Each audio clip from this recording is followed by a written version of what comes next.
ఓం నమ శివాయ. శ్రీ శివ మహాపురాణంను అధ్యయనం చేస్తున్నాము. అందులో భాగంగా ఈరోజు శివపార్వతుల వివాహం తరువాత ఆ శివపార్వతులు దేవతలతో కలిసి కైలాసానికి ఏగుట మన ధ్యాన శ్లోకము. ఓం త్రయంబకం జజామయే సుగంధిం పుష్టివర్ధనం ఉర్వారుకమివ బంధనాత్ మృత్యోర్ముక్ష్యమా అమృతాత్. మునులారా, పర్వతరాజైన హిమగిరీంద్రుని రాజధాని నగరమైన ఓషధి ప్రస్థపురంలో పార్వతీ పరమేశ్వరుల పాణిగ్రహణ యజ్ఞోత్సవం 5 రోజులు జరిగిన తదుపరి పర్వతరాజు అభ్యర్థన మేరకు మరికొన్ని రోజులు విందులతో వినోదాలతో గడిపి విష్ణువాది దేవతలు నూతన వధూవరులతో కలిసి కైలాసానికి తరలి వెళ్ళటానికి ఆలోచనలు చేశారు. సప్తర్షులు హిమవంతుని సమీపించి, ఓ పర్వతరాజా, నీ కుమార్తె అయిన పార్వతి యొక్క యాత్రకు ఈరోజు మిక్కిలి అనుకూలంగా ఉంది, కావలసిన ఏర్పాట్లు చేయి అని చెప్పగా ఆయన కూతురు ఎడబాటును సహింపలేక రోధించి భార్య అయిన మేనకకు వార్తను పంపాడు. ఆమె వెంటనే వచ్చి భర్త దుఃఖంలో పాలు పంచుకొని పార్వతిని అత్తవారింటికి పంపడానికి తగిన ఏర్పాట్లను ప్రారంభించింది. రాచ మర్యాద అనుసరించి పార్వతిని 12 రకాల ఆభరణాలతో అలంకరించింది. సర్వాభరణ భూషితైన కులదేవతా స్వరూపంగా వెలిగిపోతున్న ఆమెను చూచి సజల నేత్రాలతో దుఃఖాన్ని ఆపుకోలేక వెక్కి వెక్కి ఏడ్చి గుండెలకు హత్తుకొని బావురుమంది.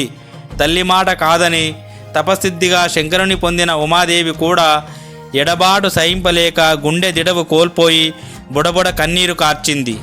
గిరి సార్వభౌముడు కూడా ఆమెను గుండెలకు హత్తుకొని, తల్లిగా ఈ ఇంటిని అంధకార బంధూరం చేసి సర్వాన్ని శూన్యం చేసి ఎక్కడకు వెడుతున్నావు అంటూ కుప్పకూలిపోయాడు. అక్కడి వారంతా ఆ దృశ్యాన్ని చూసి రోధించారు. అందరూ నిశ్చేషితులై నిలబడిన ఆ ఘట్టం చిత్తరులా తోచింది. ఆ సమయంలో జ్ఞాని అయిన వశిష్ఠ మహర్షి కలగజేసుకొని, ఓ గిరి సార్వభౌమ, ఇలాంటి శుభతరుణంలో శోకించడం తగదు.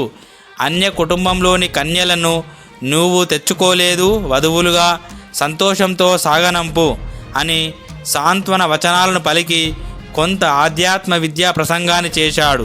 ఇంతలో బ్రాహ్మణ పురోహితులు యాత్రా సుముహూర్తం సమీపించిన చెప్పగా త్రిలోక పావని అయిన పార్వతిని మహారాణికి తగిన ఉపచారాలతో, అన్యధన దుర్లభమైన బహుమానాలతో, పరిమళ ద్రవ్యాలతో, సరిగంచు మేలి జలదారు పట్టు వస్త్రాలతో, అలంకరణ సామాగ్రితో, మంగళ ద్రవ్యాలతో, ఇంకా అనేక శోభన వస్తువులతో ముత్తైదులంతా పల్లకిలో కూర్చుండపెట్టి కర్పూర నీరాజనమిచ్చి ఆశీర్వదించారు.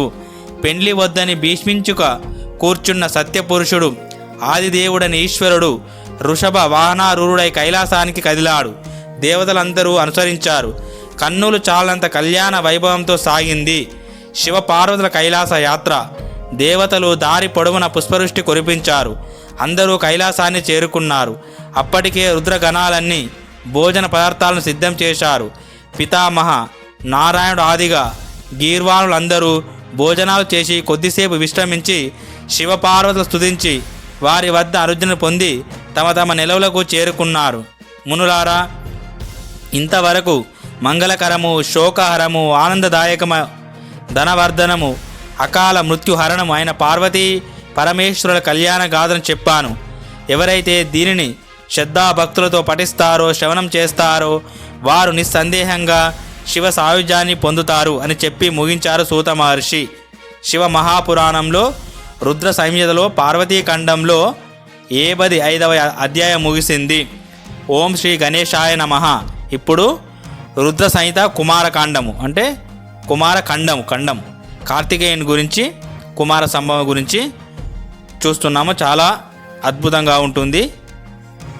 నమస్కారం చే సంతసించే మనస్సు కలవాడు, ప్రేమను కలిగే సర్వులకు ప్రేమైనవాడు, ప్రేమని పంచి ఇచ్చువాడు, పూర్ణునిగా చేయువాడు, సర్వ పూర్ణ ఐశ్వర్యములకు ఏకైక నిదానమైనవాడు, మంగళ స్వరూపుడు, సత్తాగణుడు, సత్యస్వరూపుడు, త్రికాలముల యందు బాధింపబడని వైభవం గలవాడు, సత్యమునందు ప్రేమ గలవాడు, సత్యముకు మోక్షమిచ్చువాడు, విష్ణు బ్రహ్మలచే స్తుతింపబడువాడు, స్వీయ కృపచే ఆకృతిని స్వీకరించినవాడు అయిన శివునికి నమస్కరిస్తున్నాను అని ముని అంటున్నాడు. వందే వందన తుష్ట మానసమతి ప్రేమ ప్రియం ప్రేమదం. శివ విహారము సూతుడు మునులతో తదనంతర గాథను ఇలా చెప్తున్నాడు. ఓ మునులారా, అనగము, పరమాద్భుతము, పాప సంతాపహరణము, సర్వవిఘ్న వినాశకరము, మంగళప్రదము, శృతి మనోహరము, సుఖదము, కర్మమూల విచ్ఛేదకమైన కుమారస్వామి గాథను చెబుతున్నాను, శ్రద్ధతో వినండి. పాణీగ్రహణ అనంతరము పరమేశ్వరుడు పార్వతితో కూడి కైలాసానికి వచ్చి మహాదివ్యము మనోహరమైన ఒక నిర్జన స్థానానికేగి భోగ వస్తు సమన్వితమైన శయ్యా మందిరంలో చందన దారు నిర్మితమైన శయ్యను అలంకరింపజేసి 1000 దివ్య సంవత్సరాలు పరమానందాన్ని అనుభవించాడు. కేవలం దుర్గాదేవి స్పర్శ మాత్రం చేతిన శివుడు మూర్ఛాగతుడయ్యాడు.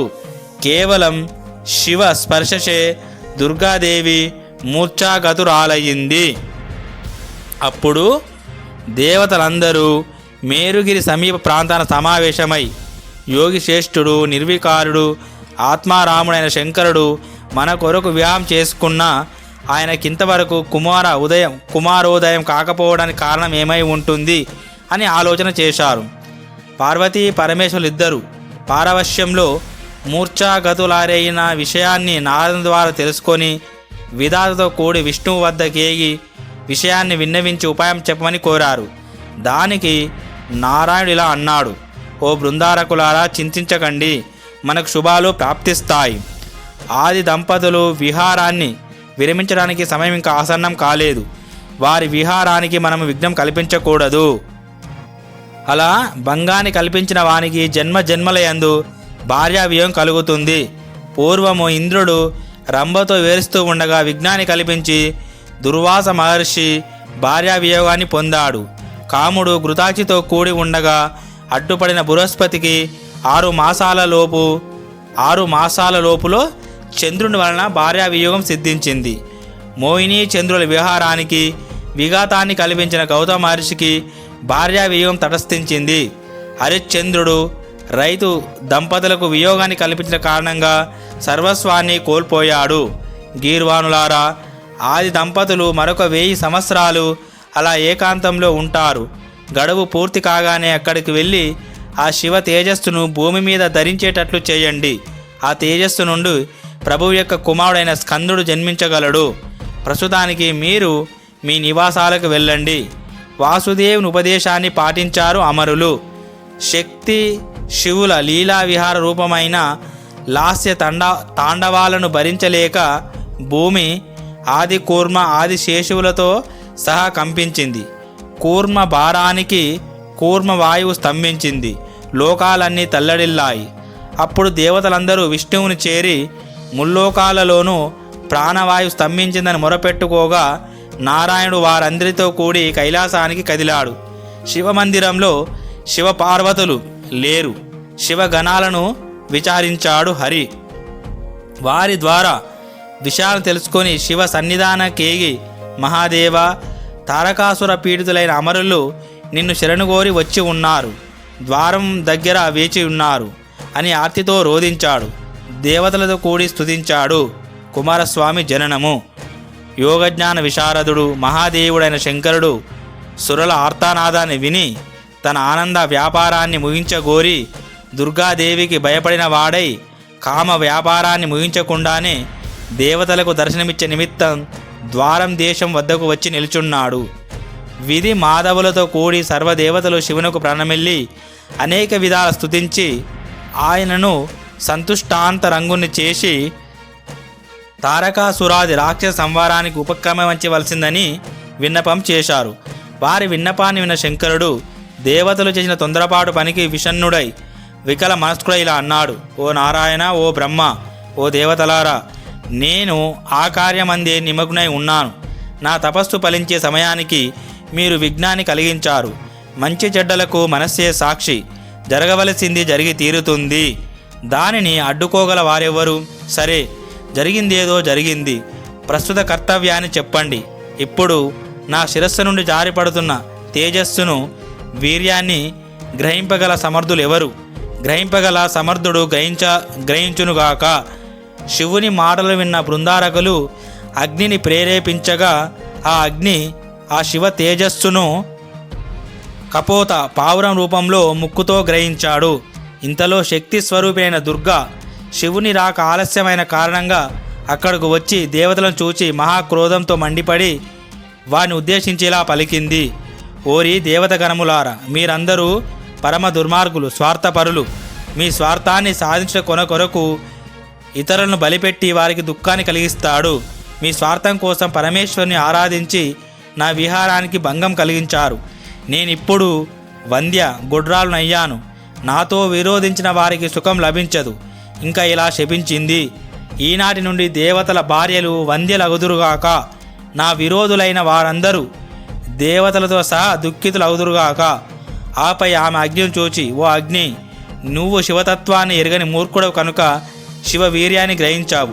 ఇది ఉచిత కార్యం కాదు కదా. నువ్వు నిత్య దుఃఖితుడవై సర్వ భక్షకుడు అవుతావుగాక. ఇలా దేవతలను శపించి శివునితో కూడి గృహంలోకి వెళ్ళిపోయింది పార్వతీదేవి.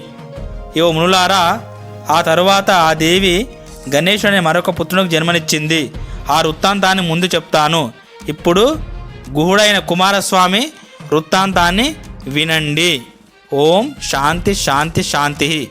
హరి ఓం తత్సత్. సర్వం శ్రీరామకృష్ణార్పణమస్తు. తర్వాతి భాగంలో కుమారస్వామి లీలలు, కార్తికేయ లీలలు ఏ విధంగా ఉంటాయో చూద్దాము. చాలా అద్భుతంగా ఉంటుంది.